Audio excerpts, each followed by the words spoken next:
are these as follows in closing. What is my child expected to know and be able to do by the time they finish this school year? How will you know if my child is meeting the goals that you have set for him or her? How will you respond? How do you plan to respond in the event that you learn that my child, I'm not talking about everybody else's child, I'm talking about that my child, how do you respond in the event that you learn that my child has not reached the goals that have been set for him or her? Are there any opportunities for my child to develop his or her giftedness? Because all children have the ability to achieve. And lastly, what can I do in my home, with my budget, with my time schedule, to increase the likelihood that my child is successful academically? Thank you for the opportunity to speak before you today, and we can make those questions available locally and nationwide. Those were some good food, some good questions, and some good food for thought. And again, this is the reason why every chance we get this week, next week, and the weeks to come, give to every back-to-school drive that you can. You should never take for granted pen and paper, and how many kids just don't have that. And so with us today, we also have, as she gets ready to prepare to come with us, Attorney Ann Spillane. She is the Chief of Staff for the State of Illinois Attorney General, Ms. Lisa Madigan. Come on, put your hands together as she comes. Good morning. Thank you very much. I'm very honored to be here to talk to you briefly about the work that we are doing on Chicago police reform. You will remember how we got to where we are today, which is that in the aftermath of the release of the video of police officer Jason Van Dyke shooting and killing Laquan McDonald, the United States Justice Department was asked to come to Chicago CPD.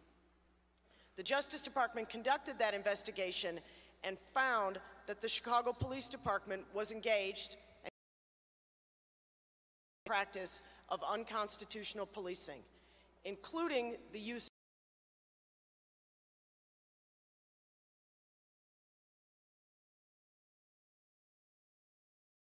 court order that would mandate reform. But unfortunately, the new federal administration refused to engage in working with Chicago to achieve a consent decree. So just under a year ago, Attorney General Lisa Madigan sued the city of Chicago to obtain a police reform consent decree. The importance of a consent decree stems from three things. First, it will mandate comprehensive, detailed reform. Second, it requires that an independent monitor, a team of experts, whether CPD is making progress and actually implementing reform. And third, a federal judge oversees a consent decree and will not end the consent decree until the federal judge has determined that CPD has actually implemented all of the required reforms. Once a consent decree is entered by the court, it genuinely, truly does not end for years until the police department has changed. The consent decree that we have been drafting for the last 9 months with the city addresses the findings and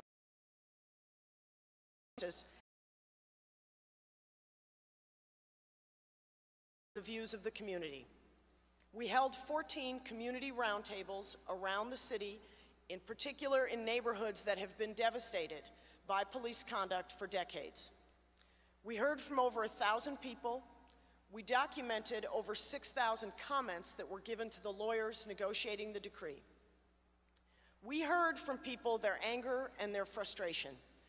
Too many people in Chicago do not feel safe in the communities they live in, but they also do not feel safe calling the police. After reviewing all of the comments from those meetings, we didn't just read them. They made a difference in the consent decree. There are many provisions in this draft that come directly from what the community asked for. The draft consent decree addresses areas throughout CPD. The use of force, training, accountability, and supervision are among those areas. The approach the consent decree takes to every area is that it requires that there be an adequate policy in place, that the police be trained on that policy, that they be effectively supervised, and most importantly, that they be held accountable for complying with their policies and with the law. I will give you just a few examples of what is in the draft consent decree. Obviously, use of force is one of the most important issues impacting communities, and it's what we heard over and over again when we spoke to people. The consent decree prohibits officers from using force in a number of ways.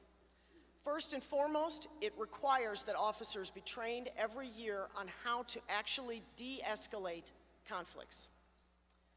It says that they cannot shoot at moving vehicles, and they also can't use force against a person who's handcuffed or restrained. The consent decree limits how,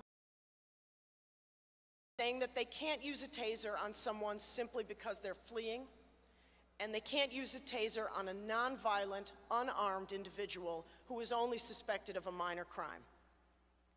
The consent decree also tackles the issue of accountability. About a police officer receive an initial investigated in a timely way with a real deadline. Throughout the consent decree, there are provisions that are designed to address the lack of trust, the lack of a real relationship between the community and CPD. I'll mention just a few of those provisions. One is preventing quotas from driving everything CPD does. Under the consent decree, how CPD is doing in reducing crime has to be judged by the reduction in crime, and not by the number of people they stop or the number of people they arrest. The consent decree also prohibits a practice called dumping, where CPD picks up people and they drop them off in an unfamiliar neighborhood where they may face gang rivals or known enemies. The consent decree recognizes that an important part of building any kind of trust requires changing how the police interact with youth. And just one example of that relates to school resource officers. For the first time, the consent decree would require that school resource officers have a clear policy guiding what they do, that they be trained on how to do their jobs, and that they have nothing to do with administering what should be school discipline. Where are we now? We have posted a draft of the consent decree at our website, chicagopoliceconsentdecree.org. The community can comment on it, this initial draft, until August 17th. After we make changes in court, and there will be another opportunity for comments. I hope you will take a chance to look at it, and I hope that we have more opportunities to talk with you about this document. Thank you. Oh, come on, y'all. That was some powerful information. Today here at our headquarters, 950 East 50th Street, 930 East 50th Street, we're going to have a meeting at 1 o'clock where you can ask questions and go into get more details about that awesome document, that awesome consent decree. Right now, we're getting ready to have a video on none other than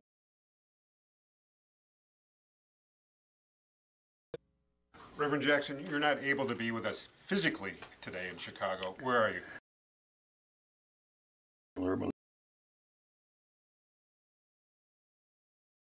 Black America. Only Detroit, the National Association of Black Journalists, as they try to describe what's happening in these times.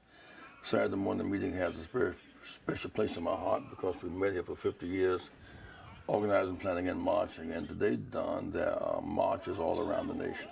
In Chicago, we're marching. In Minneapolis, we're marching. There's a growing sense of desperation in these urban ghettos. They've closed hospitals, they've closed schools, they've closed manufacturing plants. And yet we fight back. And I would suggest to you that those who are watching today around the nation, there are more than 4 million blacks in the South unregistered. 2.5 million who are registered who did not vote. If we pull our weight, we can win. Like a 96 countdown day. Speaking of that, it's important because although we fought for the last 50 years, it's on the attack. Mr. Trump and his group, they are attacking the vote.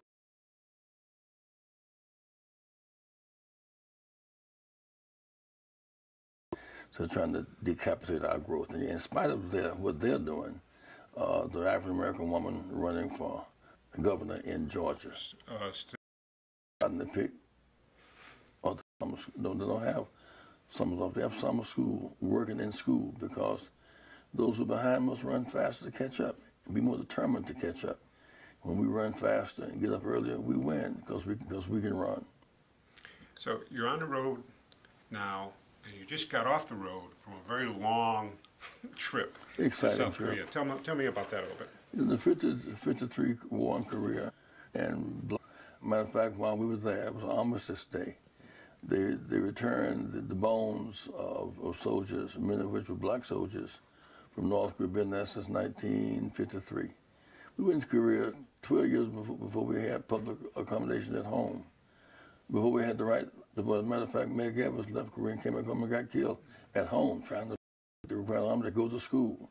So they fought in Korea for freedom that we did not have at home, and came back and kept fighting. And so we have a great career in peace in North Korea, because half the world's population is Asian, half is Chinese. If Korea is at peace, North and South Korea, if they go from an armistice standoff to a peace agreement, and we can stabilize the relationship between China and the U.S. and Korea and Japan,